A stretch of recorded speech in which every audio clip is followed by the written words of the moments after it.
Hello guys and welcome back.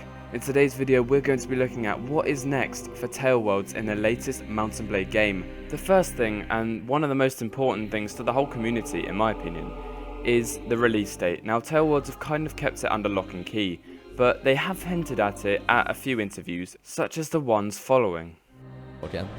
And a question that the people who were not here really want to know is obviously when the game is coming out. Could you maybe tell about that? I mean, sort of, our goal is to have the game in some form in the players' hands by the end of the year. Just hopefully, I don't know, make the game ready, maybe next year or something. These two interviews, among many others, suggest that there will be something by the end of 2016.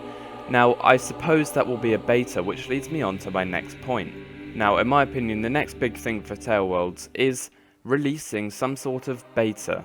Now, whether that's a closed beta or an open beta, I don't really mind. It would just allow people to maybe put some content on YouTube so we can see it from a player's perspective. And obviously these sieges seem a little bit scripted, like they know what's going to happen, but it will be interesting to see how the game plays out in a player's hands. I mean, we've seen that the game can operate through the two sieges that we've been shown. Now, obviously, the overworld map, we haven't been shown too much, apart from that 45-minute gameplay, but that was quite a while ago now. They may have changed a few features, they're probably adding a few more, and I would expect to see maybe the beta come out at the end of the year, around October time. However, that is a complete estimate. However, I'm sure something will be released to players at the end of this year. Looking at the beta in a little bit more detail, it would be nice to see multiplayer elements as well as single player elements, because we haven't really seen anything at all on the multiplayer. Now, it would be nice to see maybe the game modes, whether or not there are new ones or they've scrapped old ones which didn't really work out. I remember that there were a few game modes in Warband that were basically not played at all.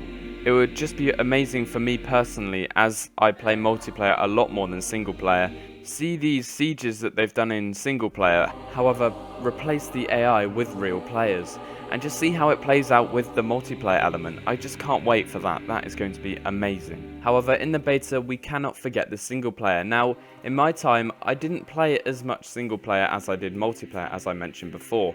However, looking at the Bannerlord single player, it just adds a huge depth and just a whole new level of detail, and this has tempted me over to put more hours into the single player element of the game. Now, how much of this we're going to see in the beta, I don't really know. I suppose you're going to have access to the core features of the game, or maybe we'll get full access to the single player, allowing us to find bugs and glitches, and basically making the game better in its final state. Now, we all know the most requested feature for Mount & Blade Bannerlord is to have a co-op campaign.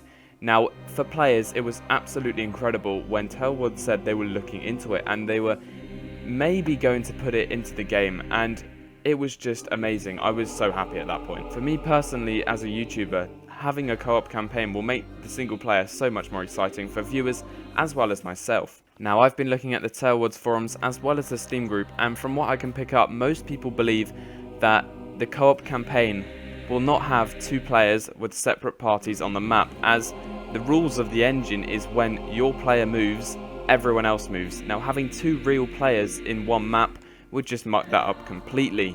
So it leads me to believe that players will kind of be the same thing as companions, however, obviously they're real players. So they'll be able to travel around in your party, go in the same castles, towns, villages as you, fight in your battles, and overall just be the same thing as a companion, maybe with a few added features. The next subject is basically things that, from looking at the gameplay trailer, Tailworlds could improve on.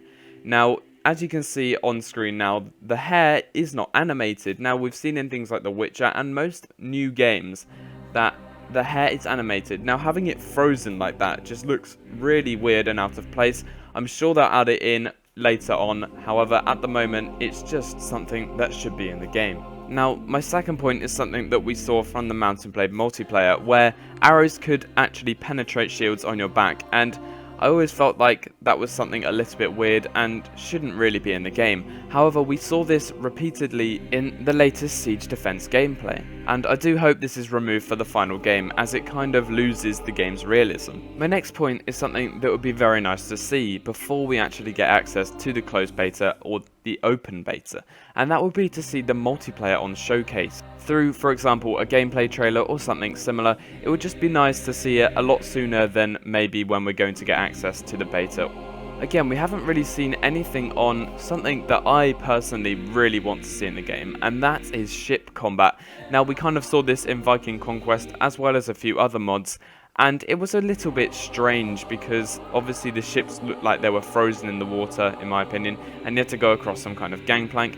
It would be nice to kind of add a more free-flowing look to this. Hopefully being able to steer ships, as well as maybe having the same setup that we've seen through the Siege gameplay, where you can place siege equipment that we've seen in previous gameplay videos, and perhaps ballistae which could be mounted on the sides of the ship, which can be manned by either players or AI to shoot at other ships. Finally, Tale Worlds can add in a few features that I have seen throughout the forums and the Steam group, which would be really nice to see in the game. These are my last few points, starting off with maybe having other animals that you can train, such as dogs or other wild animals. Now, I don't want this to turn into Ark when you can train like a whole legion of beasts to follow you, and that means you're replacing the need for soldiers. No, it needs to have some sort of cap. Maybe, for example, you can have 5 wild animals. Another thing that we would like to see is basically having NPCs in the game, such as lords and kings, that can be killed. Now, in the previous game, Warband, they only got knocked unconscious and they could go back to their castle and heal up or just travel around with their defeated party. However, this would also lead on to my new point. For example, say a king dies, their son takes over. Now, this would be an awesome feature. For example, say you as the player had a son and you died, you could continue in the world playing as your son. This would require players to make sure they have a son so they can continue playing in that world if they die. Now, my last 2 points are more interesting. For example, we could have religions. Think of that, maybe having religious groups within factions which could maybe overthrow their faction's leader because they don't have the same religious beliefs as them. That would be a very nice feature.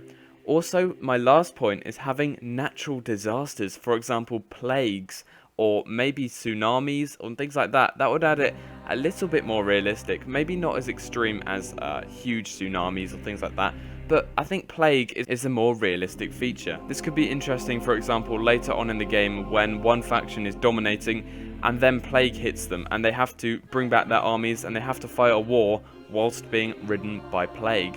That is very interesting. Now, that is the end of the video, guys. Thank you so much for watching. I cannot thank everyone, all my new subscribers, all the people that have been watching my videos enough. It's been awesome the last few weeks. Now, before I go, if you would like to join my clan, the Kingdom of England, which is an Of Kings of Men clan. Now, if you don't know what Of Kings of Men is, it's basically a persistent medieval war game where you can fight in battles with 200 players. It has an extremely nice combat system, and I would definitely recommend checking it out. The download links to the beta are in the description, where you can actually test out the game, see if you like it or not, before the 25th, where the beta will be taken down and we will have access to early access, which, if you didn't know, comes out on Steam on the 25th of August. Now, if you would like to join the clan, we already have 110 members after about 5 days, and we are welcoming new faces all the time. If you'd like to join, make sure to go to the description and click the link to our website where you can apply. Make sure to use the application template and reply to the topic. Also, make sure to join my Steam group. All links are in the description. And finally, Kingdom of England members, if you think you have exceptional melee within Of Kings of Men, make sure to go and apply for Royal Guard, which will basically be protecting the king during times of war. Finally, thank you guys for watching, and I'll see you in the next one.